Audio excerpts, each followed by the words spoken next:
Le jour de l'expiation, le peuple se rassemblait de nombreux endroits très éloignés, mais ne pouvait pas pénétrer dans le tabernacle. Ils devaient demeurer à l'extérieur. Ils devaient confesser tout leur péché en plaçant leurs mains sur la tête de l'animal à sacrifier. Cet animal représentait le Seigneur Jésus-Christ. Lorsque l'animal était tué, le souverain sacrificateur enlevait ses vêtements de beauté et de gloire, et il se revêtait de vêtements ordinaires. Il apportait le sang des sacrifices derrière le voile, et il l'aspergeait sur le propitiatoire de l'arche. Le feu divin descendait du ciel et consumait le sang, indiquant que le Dieu saint avait accepté le sacrifice en faveur du peuple et avait pardonné leurs péchés. C'était le jour le plus heureux pour la nation tout entière. Mais aucun de ces sacrifices ne pouvait rendre l'homme parfait, parce qu'il n'était qu'une ombre des choses à venir. Le sacrifice du Seigneur, Jésus, le seul sacrifice parfait, s'étant offert lui-même, il rend parfait tous ceux qui viennent à lui. En confessant simplement nos péchés au Seigneur Jésus-Christ et en nous repentant de les avoir commis, nous ne sommes pas justifiés.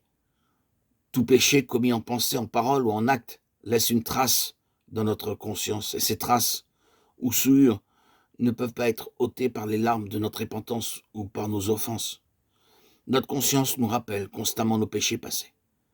Quand nous traversons quelques difficultés, notre conscience nous suggère que Dieu nous punit à cause des péchés que nous avons commis dans le passé. Beaucoup de gens tiraillés dans leur conscience versent des larmes, jeûnent et font des aumônes. Certains font des pèlerinages pensant que les traces sur leur conscience seront ainsi effacées. À cause de leur conscience coupable, ils sont troublés et ils n'ont pas de paix. Beaucoup de gens sont troublés au moment de leur mort à cause de leurs péchés. Ils se mettent à verser des larmes, suppliant leurs proches de faire quelque chose pour les aider à trouver un soulagement mental. Aucun effort euh, humain ne peut donner la paix véritable à notre conscience. Les taches de notre conscience coupable ne sauraient être lavées que par le sang précieux de notre Seigneur Jésus-Christ. Comme nous le lisons dans Hébreux 9:12, le Seigneur lui-même est entré dans le lieu très saint avec son propre sang, selon la prophétie du psaume 16:10. Le corps du Seigneur Jésus-Christ n'a pas vu la corruption. Il est parfaitement saint.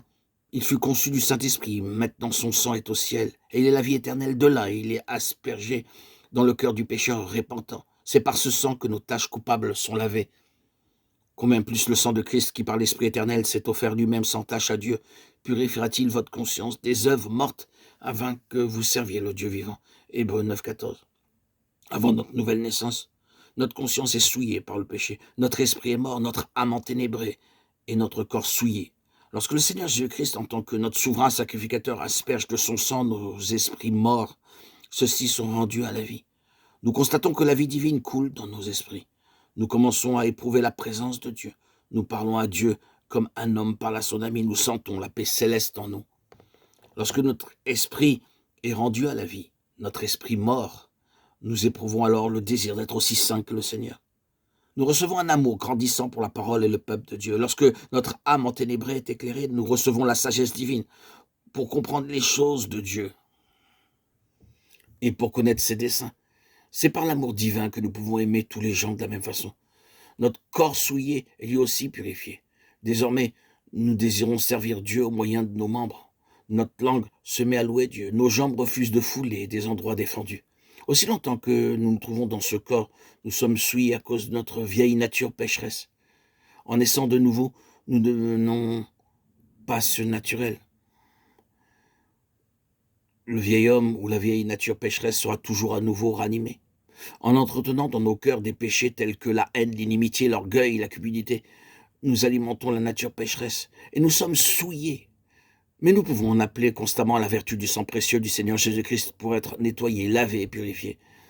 Selon 1 Jean 2:1, il est notre avocat, notre intercesseur et notre souverain sacrificateur. En intercédant en notre faveur et en nous purifiant par son sang, nous sommes rendus parfaits.